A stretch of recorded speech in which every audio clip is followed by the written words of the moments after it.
everybody, welcome to another episode of Bubblegum Reviews. My name is Steve, and tonight's review will be for The Truman Show with Jim Carrey, Ed Harris, Paul Giamatti, and Laura Linney. So, I have seen this movie one time before. Technically, I watched just a little bit of it, so it wasn't actually a full-on watch. So, this is the first full watch for me. Quick summary on this is we got Truman Burbank, who is the actor for the whole world. Like, everybody watches him. He's on 24 hours a day. He's not like outside of he's pretty much in a bubble, and he can't go any farther past, and they try to make it to where he always stays in the areas needed. Well, he starts to catch on to what's going on and decides to change all that. So, yeah.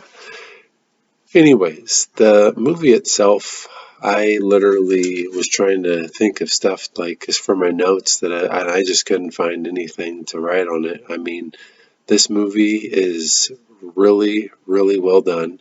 The screenwriting, the screenplay, the writing, the cinematography is all really well done. I liked how they have it where like a lady's necklace is a camera and he's looking into the necklace.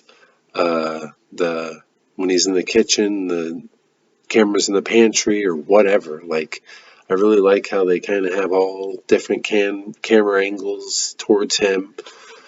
The movie itself does really well. At one point, I'm actually cheering on. Well, actually, more than one point. I'm pretty much cheering him on to get out of there at every chance possible. My favorite part in the movie is once he starts to realize what's going on. Like, once he is kind of piecing together what's going on. One of the best parts in this movie is when he's in the Taurus or the Sable or whatever, the car with his wife. And he's going around that loop, just going in circles, talking about Fiji and talking about going here or going there or whatever. And they just keep looping around in circles. She's freaking out because she's got to act like she's freaked out. He just keeps rolling around in circles, and he takes that exit, and then all of a sudden, like 40 cars show up and there's traffic. And then he goes back in the circles, and he comes back around, and there's no traffic. And he's like, see? And stuff. And that whole part was hilarious. Another thing. So Jim Carrey killed it in this role. Ed Harris did a really good job with his role. Jim Carrey, so there's a lot of people out there that are like, I'm not a big fan of Jim Carrey's because of movies like Dumb and Dumber, The Mask, Ace Ventura, those style movies. This is not even hit that style at all. Like, this is a totally different Jim Carrey right here that you watch. Like, this was really cool. I could totally see people that aren't into those movies being into this because, like I said, it's a different Jim Carrey you're getting. Yeah, there's the comedy, but overall, this is more of a serious role, and he does a really good job. Like, this movie was really, really well done. So director in this, we have Peter Weir, who's also done stuff like Dead Poets Society. That's one of my top favorite Robin Williams movies, if not number one. That movie is amazing. He did the movie Witness with Harrison Ford. He also did Master and Commander with Russell Crowe. I've seen all three of those.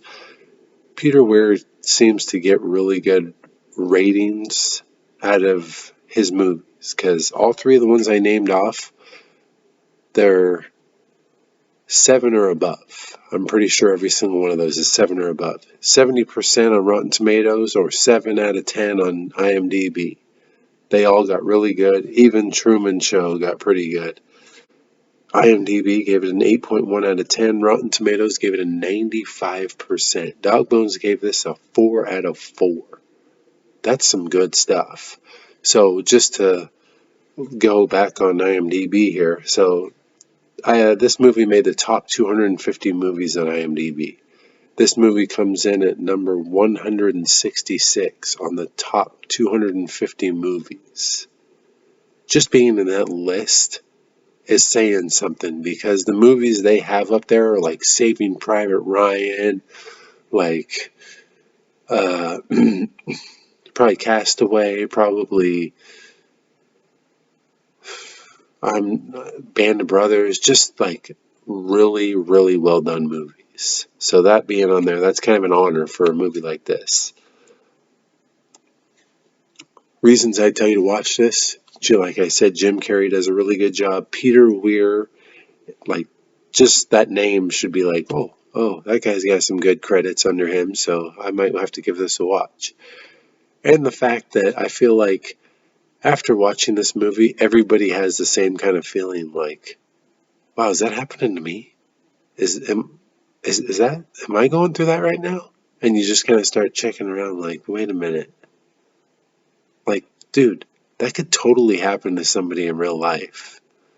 And I'm kind of surprised it hasn't happened to like a group of people where they just have them going over the same stuff and everything and keep them. That's so crazy. Box office of 264.1 million on a budget of 60, so it made 204.1 million. I'm really surprised at the box office. I did not think it would get up that high for this movie. 264 million? That's pretty damn good. Like, there's other movies out there that didn't even make over 150 million that seem like a bigger movie than this. But at that time, this was a 98. Jim Carrey was pretty big at the time because I'm pretty sure he just got done doing stuff like Ace Ventura and the Mask. Well, maybe I think the Mask might have been like this year or maybe right before it. He also did Dumb and Dumber. So yeah, I'm sure the name Jim Carrey kind of attracted that audience. So an interesting fact on this is Jim Carrey was Peter Weir's number one choice to play Truman Burbank. Also, I guess he and Jim Carrey ended up taking a pay cut out of his $20 million he was getting paid to do this, just so he could play this role. Excuse me, play the role, which is really cool because, excuse me, I I'm trying to think of who else could have played this role and did a good job. I was thinking about it, and truthfully, this role was really well done by Jim Carrey. So I feel like that was the right choice, 100%.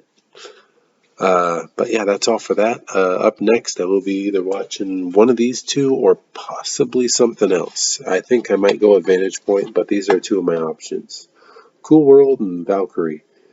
I've seen I've seen this, haven't seen Cool World yet. So those are two of my options, but I'm kind of leaning towards the movie Vantage Point with Dennis Quaid and Matthew Fox and Forrest Whitaker.